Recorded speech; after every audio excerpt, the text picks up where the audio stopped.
Bismillahirrahmanirrahim.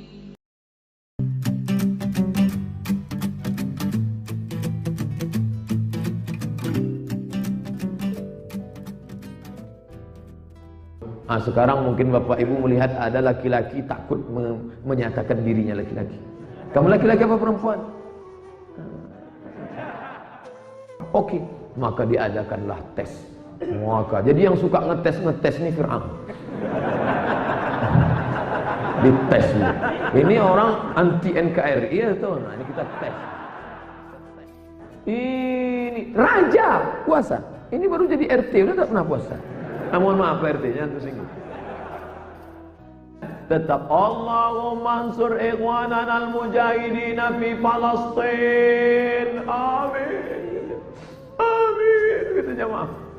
Apa yang kau tangiskan tadi? Ustaz Somad doa untuk Palestina. Ustaz Somad berdoa untuk Palestina. Emang kau ngerti bahasa Arab? Enggak. Terus Palestina kata dia. Palestina itu pasti Palestina. Dengan yang sebelumnya Musa, maka Musa alaihissalam memang tidak di Palestina. Musa jauh di sana, dia di Mesir, Afrika Utara. Madinah kiri, Mesir atas, Palestina. Dia lahir di Mesir. Ketika itu seorang raja bernama Fir'aun. Tidak ada raja yang paling hebat daripada Fir'aun. Sampai hari ini menjadi keajaiban, 7 keajaiban dunia, piramid besar. Belum terpecahkan oleh insinyur. Kenapa bisa dibangun bangunan tinggi yang besar? Tiang-tiangnya, batu batanya saja lebih besar daripada tiang masjid kita. Disusun satu batu batanya itu katanya 2 ton beratnya. Kalau tak percaya, bawa timbangan ke sana, timbang. Bisa dibangun mereka tinggi bangunan piramid itu luar biasa, tapi kejamnya Fir'aun juga luar biasa. Yudzabbihuna abna'ahum, anak laki-laki, wa yastahyuna nisa'ahum, anak perempuan biarkan hidup. Tapi kalau anak laki-laki harus dihabisi. Gara-garanya apa? Ternyata raja yang perkasa itu takut dengan mimpi.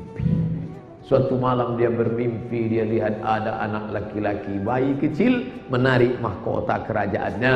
Habis itu dia bangun, dia kumpulkan semua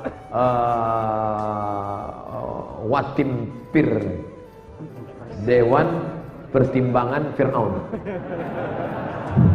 Kumpulkannya semua. Kumpul, semua datang ya. Ya, besok mereka semua datang. Ada apa Tuan On? Saya tadi malam mimpi. Mimpinya apa? Nampak saya ada anak laki-laki menarik mahkota saya. Oh, bahaya. Artinya ini ada anak yang lahir tahun ini dan dia akan mencabut mahkota kekuasaan kerajaanmu, maka kau akan binasa. Dia pun ketakutan. Rupanya orang-orang yang perkasa punya kekuasaan itu takutnya luar biasa. Sama mimpi pun dia takut.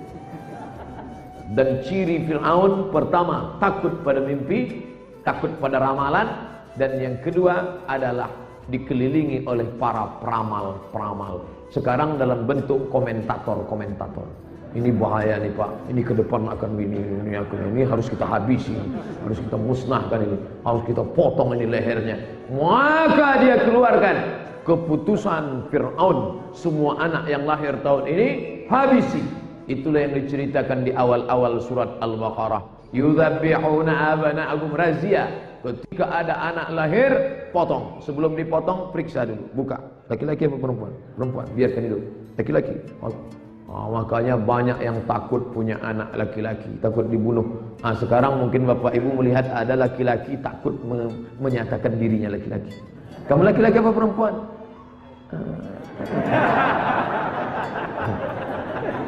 Be a man, jadilah laki-laki. Ini jakun ada, badan berotot, tapi melambai. Kau kenapa? Aku takut disembelih Fir'aun. Maka siapa saja yang laki-laki potong. Begitu indahnya skenario Allah Subhanahu wa ta'ala. Ada satu perempuan melahirkan anak. Nama perempuan ini Yohanes. Apa kata Allah? Wa au'aina ila ummi Musa. Kami ilhamkan kepada Yohanes ibu Musa. Fa in khifti alaihi, kalau kau takut anakmu nanti ditangkap oleh Firaun, disembelihnya, fa alqi fil yammi, hanyutkan dia fil yammi. Yammi itu artinya sungai. Sekarang orang mau makan yammi. Fa alqihi fil yammi, kau hanyutkan dia ke sungai. La takhafi, jangan kau takut. Wala tahzani, jangan kau sedih. Don't be sad. Inna radduhu ilaiki, nanti kami akan kembalikan anak itu kepadamu. Waja'iluhu minal mursalin, kami akan jadikan dia sebagai rasul utusan kami. Maka dia letakkanlah anak itu. Sebelum dia hanyutkan, ardi'ihi, susukan anakmu. Disusukannya lah anaknya. Itulah makanya ibu-ibu yang mau naik pesawat, ini bayi tidak boleh naik pesawat. Gitu Pak Dokter, ya. Nanti gendang telinganya rusak, nanti tidak stabil. Tapi kalau sudah sekian bulan, boleh. Dengan syarat apa? Saat take off, anak itu disusukan. Dipeluk ibunya dalam keadaan tenang, maka tidak berpengaruh jiwanya. Detak jantungnya normal. Ibu-ibu bawa bayi, dipeluknya, anak itu makan pesawat. Anaknya tenang, bapaknya pula tak tenang. Asik menengok pramugari. Lalu kemudian setelah disusukannya anaknya tenang, anak itu pun diletakkannya ke dalam kotak kayu, dihanyutkannya ke sungai Nil. Asbaha fuadu ummi Musa farigha. Setelah dihanyutkannya anaknya itu, hatinya hampa. Tak ada lagi makan, tak kenyang, tidur tak lelap memikirkan anaknya. Tapi Allah sudah menenangkan hatinya. La takhafi, jangan kau takut. Ibu-ibu yang sedang mengirimkan anak ke pondok pesantren, la takhafi, jangan kau takut. Wala tahzani, jangan kau sedih. Apalagi sekarang sudah bisa nelpon. Sedangkan Yohanes waktu itu belum ada GPRS. Dia tak tahu posisi anak sedang berada di mana. Dia tawakal kepada Allah. La haula wala quwata illa billah. Lepaskan, hanyutkan anak ke sungai Nil. Dipukul ombak, dihempas gelombang. Andai dikunyah kuda Nil waktu itu. Tahu sendiri gigi kuda Nil sebesar ini. Tapi Allah mau menyelamatkan dia. Ternyata kuda Nil tidak membunuh Nabi Allah. Fir'aun saja yang mau membunuh Nabi Allah. Maka lepaslah dia. Kemana lepasnya? Rupanya pergilah kotak kayu itu ke tempat pemandian istri Fir'aun. La ilaha illallah Muhammadur Rasulullah. Itu yang ditakuti, itu pula yang datang. Asia bersama dayang-dayang di tepi sungai Nil, melihat ada kotak kayu. Wahai pengawal, apa itu kotak kayu? Aneh. Ketika mereka berenang menarik kotak kayu ke tepian sungai Nil, mereka lihat ada sesosok bayi. Asia selama ini tak punya anak. Allah jaga rahim Asia, tidak berkembang benih Fir'aun yang zalim, yang jahat di dalam rahim Asia. Allah berikan dia anak tanpa mengandung. Ada orang mengandung 9 bulan 10 hari, disusukan anak 2 tahun, begitu lahir anak durhaka. Tapi Asia tak pernah mengandung, tak pernah menyusukan, tapi punya anak yang soleh. Itulah dia Musa alaihissalam. Bawa dia ke istana. Ini anak yang kurindukan selama ini. Memanglah aku sudah lama menunggu menantikan dia. Maka ibu-ibu yang punya anak asuh, katakan kepada anakmu, anakku, kau tidak lahir dari rahimku, tapi kau lahir dari hatiku. Maka kata si anak, amazing my mother. Lalu si anak pun dibawa ke istana. Sampai di istana, suaminya yang ketakutan menengok sesosok bayi. Inilah agaknya anak yang kulihat dalam mimpiku. Ini dia, ini dia, ini dia, ini dia. Tapi dia biarkan besar, dia biarkan besar. Lalu kemudian anak ini menangis, siang malam menangis karena haus. Diadakanlah musabaqah ibu susu nasional. Siapa saja ibu-ibu yang bisa menyusukan anak ini dalam keadaan anak ini bisa diam, maka dia akan diangkat menjadi ibu susu dan tinggal di istana. Peserta nomor 1 begitu disusukan, out. Peserta, tiba-tiba datang ibu kandungnya. Allah mempertemukan, langkah rezeki pertemuan maut. Jangan risau dengan perpisahan, jangan pula risau dengan pertemuan, karena itu sudah ditetapkan Allah. Sampai masanya ibu kandungnya ikut antrian, satu pun tak tahu. Silakan ibu. Disusukannya, anak itu pun diam. Uniknya anak bayi, dia bisa membedakan mana ibu kandung, mana ibu tiri. Uniknya anak bayi, dia tak pernah kursus menyusu, tapi dia bisa tahu mana bapaknya, mana ibunya. Kalau tak percaya, bapak yang punya anak kecil pulang dari sini, ambil, coba susukan. Pasti dia tak mau. Dia tahu. Lalu kemudian diam. Allah pertemukan. Terbukti janji Allah. Inna raddu ilaiki. Kau hanyutkan saja dia ke sungai Nil. Nanti kami akan kembalikan dia kepadamu. Waja'iluhu minal mursalin. Kami akan jadikan dia rasul. Maka yang menyusukan Musa, ibu kandungnya sendiri, sampai akhirnya dia besar, sampai akhirnya dia merangkak. Saat itu Fir'aun melihat dia tetap risau. Inilah dia, inilah dia. Lalu dia katakan, oh Aisyah, ya, ini nampaknya anak ini yang akan merebut kekuasaanku. Tidak, ini anakku. Kata Aisyah, tapi aku tetap risau. Kalau begitu kita tes dia, fit and proper test. Kita letakkan api, kita letakkan roti. Kalau nanti dia ngambil roti, inilah dia. Dia kita pancung ya, oke, aku setuju. Tapi kalau nanti dia mengambil api, maka berarti dia anak kecil yang tak tahu apa-apa. Oke, maka diadakanlah tes. Maka jadi yang suka ngetes nih Fir'aun. Dites dulu. Ini orang anti NKRI ya tuh. Nah, ini kita tes. Kita tes dulu. Lalu kemudian dites lah. Lalu kemudian tangannya sudah mau mengambil roti. Karena setan menggiring tangan Musa mau ngambil roti, disitulah datang malaikat menolong, diambilnya api, diletakkannya ke lidahnya, luka lidahnya sedikit, maka ngomongnya pun kurang jelas.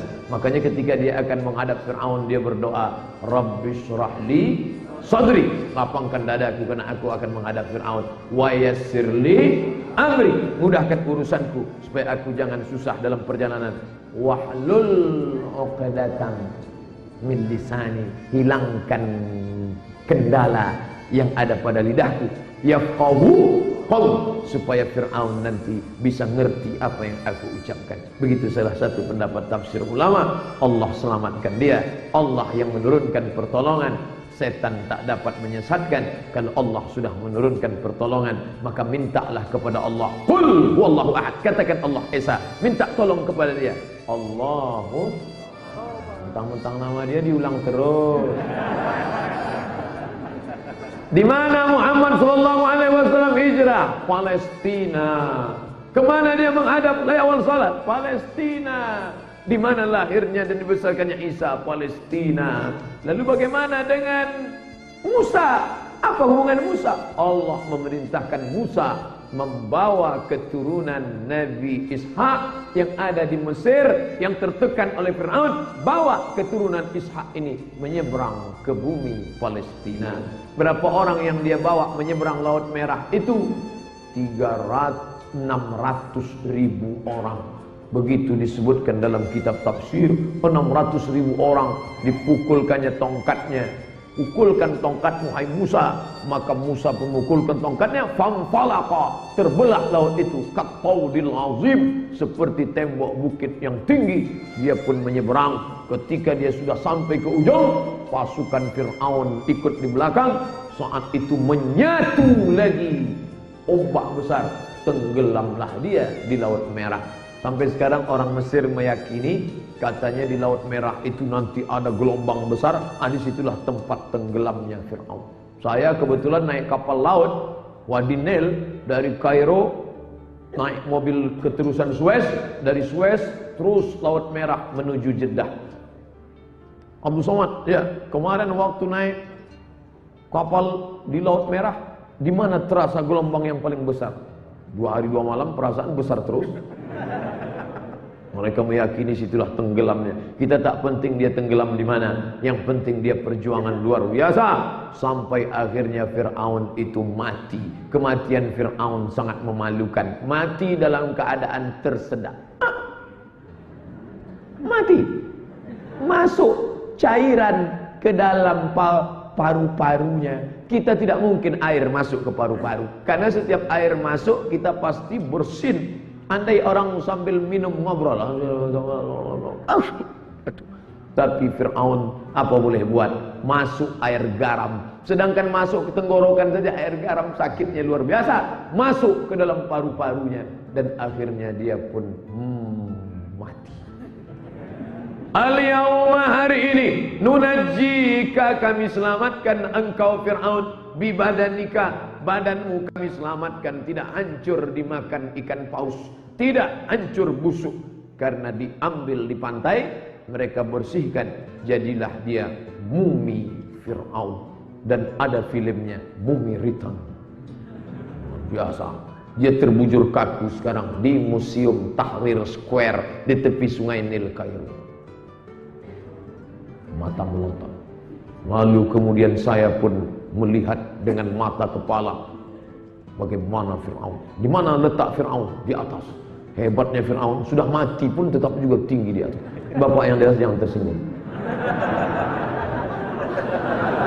Saya jalan-jalan di bawah, jalan-jalan, mana letaknya? Di atas. Begitu saya mau naik, di mana ruangannya? Di atas. Begitu sampai di pintu, bergetar jiwa saya. Kenapa? Melihat tulisan bayar 100 pound. Ternyata mau jumpa Fir'aun bayar wanipir. Ambil duit, beli tiket. Masuk ke dalam, sampai di dalam dia sudah menyambut di pintu dalam kotak kaca. Saya melihat, saya baca ayat kursi Allah. Oh, takut ada hantu-hantu, jin-jin, setannya di situ. Inilah ternyata yang menyembelih anak kecil dulu. Dulu kau Fir'aun menyembelih anak kecil. Sekarang anak-anak kecil lari-lari di keliling. Anak kecil lari-lari. Anak-anak bule itu. Bule sama Pak Ali. Mereka menengok. Lucu. Wah, terbujur kaki. Saya lihat dari ujung rambut sampai ujung kaki. Rambutnya kuning keemasan, hidungnya mancung, kulitnya sudah hitam mengering, sampai ke kuku-kuku kakinya. Saya lihat kukunya, panjang-panjang kukunya, tangannya saya lihat. Tapi dia tetap pakai kain, tetap pakai basahan. Lalu kemudian begitulah akhir kesudahannya. Dan Nabi Musa pun terus melanjutkan perjalanan, tapi Nabi Musa tak sampai ke Palestina. Niatnya sudah sampai ke Palestina, dia meninggal di dataran Sinai. Lalu setelah Nabi Musa meninggal, dilanjutkan perjalanan itu menuju Palestina oleh murid Nabi Musa bernama Yusha. Yusha, tulisan Arabnya ditulis Latin Joshua. Yusha bin Nun, Joshua. Lalu kemudian Joshua membawa, sampailah mereka ke Palestina. Lalu kemudian sebelum itu adakah lagi Nabi yang di Palestina? Ya, siapa dia? Dialah Nabi yang ibadahnya diizinkan Muhammad sallallahu alaihi wasallam untuk kita amalkan. Padahal ibadah zaman dulu mansuh, tak boleh diamalkan. Tapi ibadah dia boleh diamalkan. Siapa dia?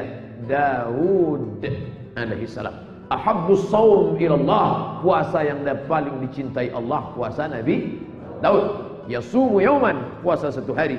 Wa yuftiru yauman, makan satu hari. Nabi Daud kalau hari ini makan, besok dia puasa. Nah, bapak-bapak yang hari ini makan, besok makan lagi. Apa salahnya? Lalu kemudian Nabi, besok kebetulan kita Kamis, baik puasa sunat, maka Nabi Daud ini luar biasa. Kenapa puasa Daud? Ini yang menjadi pertanyaan. Kenapa bukan puasa Adam? Kenapa bukan puasa Isa? Karena Daud adalah raja. Makanya mereka menyebut dia King David. David. Daud punya anak raja juga, King Solomon, Sulaiman alaihissalam. Mereka menyebut Solomon.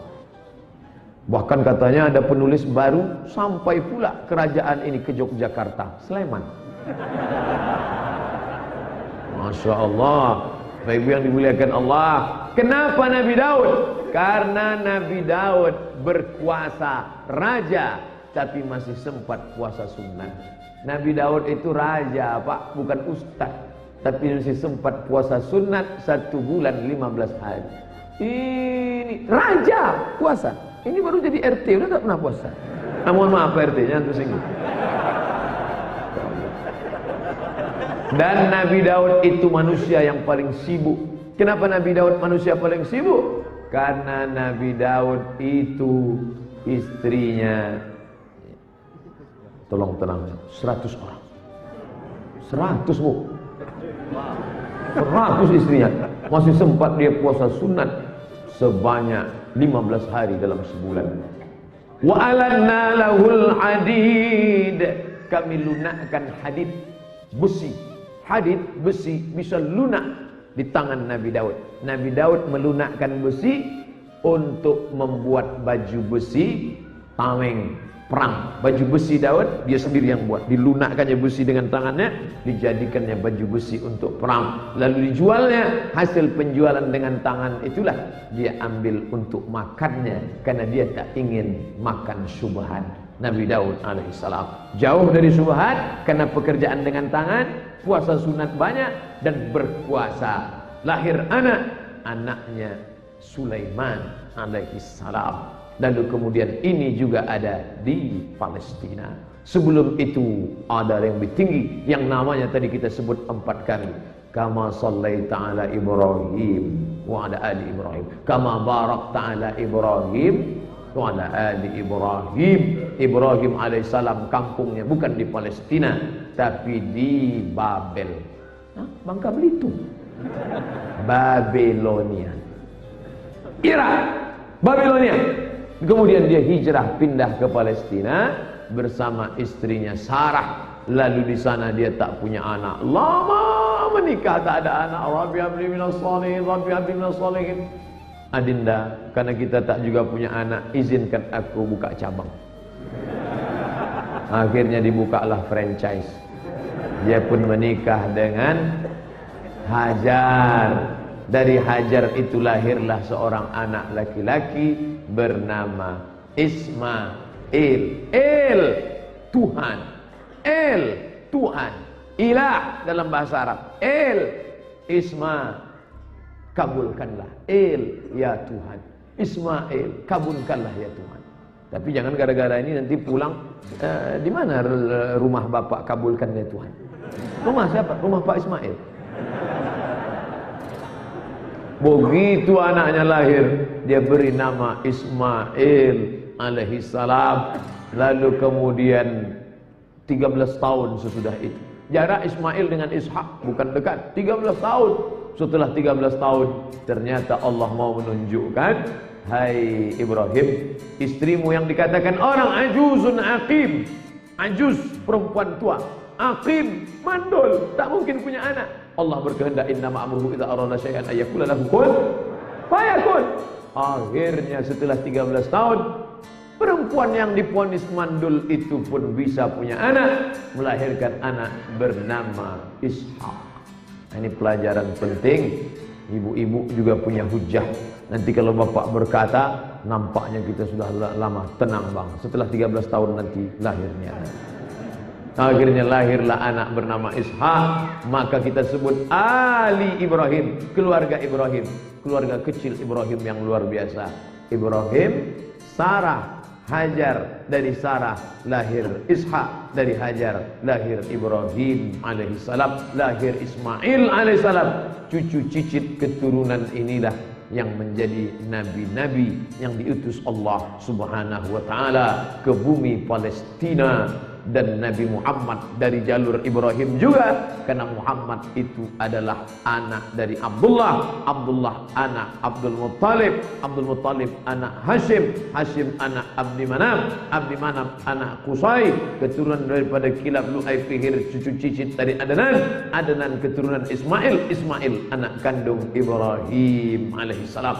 Ibrahim sudah berkata, nanti dari anak cucu keturunanku akan ada nabi terakhir yang akan memimpin dunia, dialah Muhammad sallallahu alaihi wasallam. Dan Isa juga berkata, apa kata Isa? Ya'ti mim ba'dismuhu Ahmad. Akan datang Nabi terakhir sesudah aku nanti, namanya Ahmad. Ada yang GR ketika disebut Ahmad. Aku tuh siapa? Ahmad Musadek. Nanti kalau semua yang nama Ahmad ngaku Nabi, Nasrullah ngaku Nabi juga. Setelah engkau, aku Nabi juga. Mana ayatnya? Idza jaa nasrullahi wal fath. Nasrullah ngaku Nabi. Dan setelah Nasrullah ada lagi Nabi terakhir. Siapa dia? Qul huwallahu ahad, Allahus samad. Ahmad itu nama dia juga. Muhammad dia, Ahmad dia, Al-Fatih dia, Al-Khatim dia, Al-Fatihu lima sabab, Al-Khafatihu lima ughliq, Al-Khatimu lima sabab, Nasirul haqqi bil haqq, yahdi ila siratikal mustaqim. Ahmad dia, Muhammad dia, Al-Fatih dia, Al-Khatim dia, Al-Hami dia, Al-Aqib dia, Al-Hashir dia, Toha dia, Yasin dia. Ala Taha Rasulillah salatullah salamullah ala Yasin Habibillah. Kulit kuning pun keluar. Bapak Ibu yang dimuliakan Allah Subhanahu wa taala, maka jangan terpukau dengan nama. Orang boleh satu, namanya bisa banyak. Sama dengan ini. Ustaz siapa tadi yang ceramah? Ustaz Somad. Loh, yang kemarin kami cari di internet kok bukan Somad. Siapa? UAS. Ustaz Abdul Somad. Bukan ujian akhir semester. Bapak Ibu yang dimuliakan Allah Subhanahu wa taala, saya ingin menceritakan inilah makna ungkapan firman Allah, Allazi barakna haulah. Kami berkahi sekeliling Palestina karena di sana bumi para nabi. Ibrahim hijrah ke sana, Isa di sana, Musa pindah ke sana, Muhammad sallallahu alaihi wasallam menghadap ke sana, bumi yang penuh berkah. Jadi kalau ada orang hari ini nulis di koran, Twitter, nge-tweet, tulis update status, kita tidak ada hubungan apa-apa dengan Palestina, nggak usah terlalu repot dengan Palestina. Ini kepalanya bengkok. Hubungan kita dengan Palestina bukan hubungan bilateral, bukan hubungan negara, bukan hubungan kebangsaan. Palestina adalah keyakinan. Asyhadu an la ilaha illallah wa asyhadu anna Muhammadan Rasulullah. Siapa yang percaya pada Allah, percaya kepada Muhammad Rasulullah, maka dia mesti membela Palestina. Semua yang ingin merampas Palestina, maka harus batil, harus musnah di muka bumi ini. Termasuklah Donald Bebek. Allahu Akbar. Nanti kalau ada anak-anak muda kita turun ke jalan, biro, bidam, begini ya, Allahu Akbar, Allahu Akbar. Datang bapak-bapak bawa mobil. Apa nih anak-anak repot-repot Palestina? Apa yang ribut-ribut dengan Palestina? Biarkan aja urusan negara mereka. Bapak Islam apa enggak? Kamu ragu dengan Islam saya? Gak yakin saya ini Islam? Tes saya. Tes saya kalau gak percaya saya ini Islam. Nanti kalau kita main tas tes, setiap orang datang buka celananya. Udah sunat apa belum? Kau mesti tunjukkan cintamu pada Palestina. Maka jangan heran tadi kalau Pak Ketua Masjid pakai sorban Palestina. Palestina, save Palestine. Bangga kita melihat anak muda pakai baju gambar intifada, save Palestine, we love Palestine. Bangga kita, walaupun nggak sholat.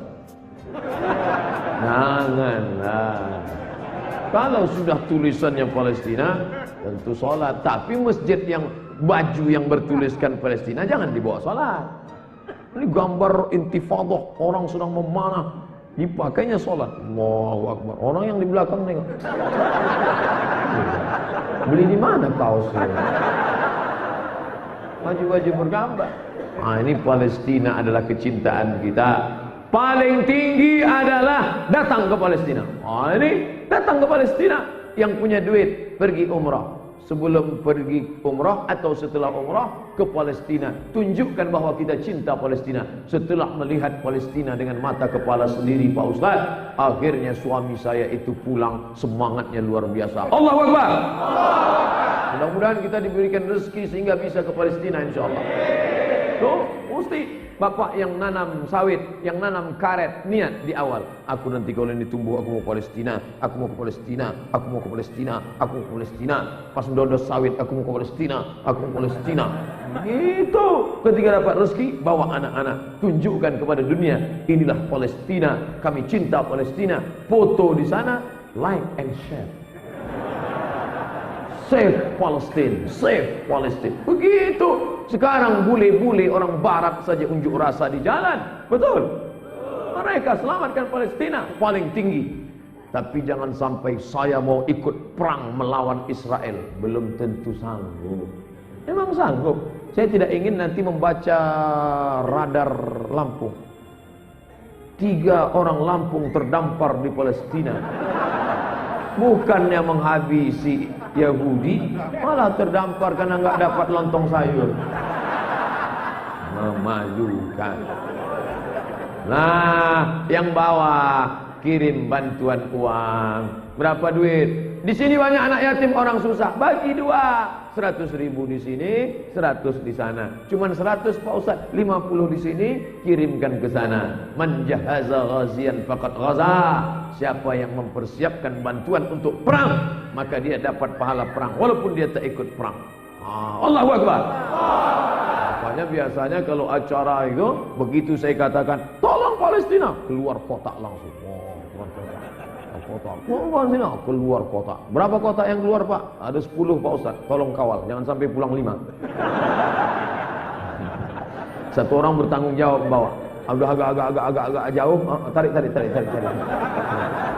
Karena banyak juga yang meneriakkan Palestina. Allahu Akbar, Allahu Akbar. Begitu udah ke ujung, Allahu Akbar.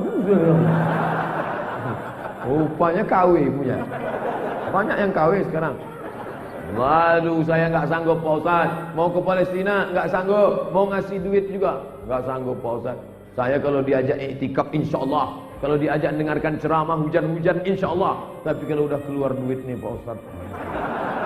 Kalau teriak Pak Ustaz, Allahu Akbar, Allahu Akbar. Tapi begitu keluar duit, tak bisa. Oke, yang paling rendah doa. Angka doa. Saya belum pernah setiap khutbah belum pernah saya tinggalkan. Kalau khutbah Jumat saya tetap Allahumma ansur ikhwanan al-mujahidin fi Palestin. Amin. Amin. Gitu jemaah. Apa yang kau tangiskan tadi? Ustaz Somad doa untuk Palestina. Ustaz Somad berdoa untuk Palestina.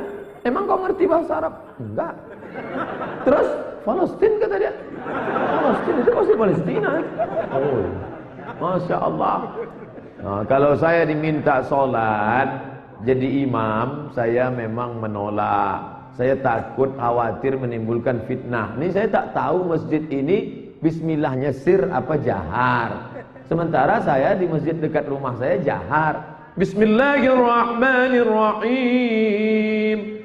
Alhamdulillahi Rabbil Alamin. Ar-Rahmanir-Rahim. Itu saya tunjukkan bahwa saya bisa jadi imam. Tidak bisa jadi imam. Ustaz Somad itu ceramah aja. Setiap jadi imam bisa. Cuma saya tak mau menimbulkan fitnah. Tiba-tiba saya baca jahar. Bismillahirrahmanirrahim. Selesai sholat orang marah. Ustaz, masjid ini bismillahnya sir. Ini kan masjid Muhammadiyah. Alhamdulillahirabbil alamin. Saya tak tahu masjid ini pakai kunut apa enggak. Nanti tiba-tiba dibuat kunut rupanya enggak berkunut. Dibaca berkunut rupanya enggak berkunut. Enggak berkunut rupanya berkunut. Akhirnya orang bukan mencerna ceramah kita. Pulang dia dari masjid, gimana Ustaz Somad tadi? Ternyata enggak pakai kunut.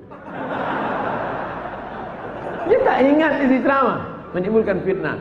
Nah, oleh sebab itu maka Anakku Masya Allah dibawa orang tua ke masjid untuk mengingatkan ada pengajian. Nanti setelah anak-anak yang nangis-nangis tadi, yang jerit itu besar, mereka lah yang akan mengundang Ustadz Somad kembali ke masjid. Ini yang tadi umur 5 tahun akan datang, mereka sudah umur 25 tahun menjadi remaja masjid. Dia cari daftar Ustadz yang pernah berceramah ke Lampung. Ustadz Abdul Somad, nomor HP, teleponnya. Assalamualaikum. Waalaikumsalam. Betul nih Ustadz Somad? Tak salah lagi. Kami ketua masjid, Pak Ustadz, dulu waktu Ustadz datang, saya waktu itu masih kecil. Oke. Bisa Ustadz datang? I'm coming. Tapi kami lebih meyakinkan, apa betul nih Ustadz? Iya. Masih hidup Pak Ustadz? Masih. Kalau di masjidmu masih ada suara anak jerit-jerit, masih ada anak menangis-nangis, bersyukurlah, karena 20 tahun akan datang masjid ini tetap sholat berjamaah. Allahu Akbar.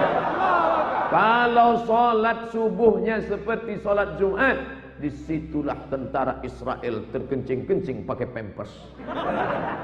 Mati tentara Israel ketika diperiksa, ternyata mereka pakai pampers. Mencret dia. Beda sama orang Islam. Orang Islam tak pernah takut mati. Iskariman au mut syahidan. Allahu Akbar. Ibu-ibu yang salat tahajud malam, jangan lupa doa. Allahumma ansur ikhwanana al-mujahidin al-mazlumin fi Palestin. Saya enggak bisa bahasa Arab, Pak Ustaz. Bahasa Indonesia. Ya Allah, tolonglah saudaraku yang di Palestina, berikan dia kelapangan hati. Dia adalah saudara-saudara kami, ya Allah. Ajak anak-anak doa ya. Oh, jadi doa boleh pakai bahasa Indonesia? Boleh. Yang enggak boleh itu sholat pakai bahasa Indonesia. Itu tak boleh. Allahu Akbar kabiro, engkau maha besar ya Allah. Batal sholat. Kalau doa apa salahnya? Silakan doa pakai bahasa Indonesia. Ya Allah, ini anakku kuliah di Jakarta, aku takut dia berzina, jangan sampai dia narkoba, jangan sampai dia dilarikan orang, jangan sampai kena hipnotis, jangan sampai dia berzina, jangan sampai dia pacaran, kalau bisa cepatlah pulang, IP-nya 4, honor enggak apa-apa, tapi yang lama-lama. Hanya saja kalau doa itu sifatnya pribadi, jangan dibaca kuat-kuat, apalagi di masjid dekat teman sebelah. Ya Allah, suamiku sering keluar kota, aku khawatir dia selingkuh. Jadi tanya kawan sebelah, sama siapa? Maka kalau sifatnya pribadi, doa diam-diam aja.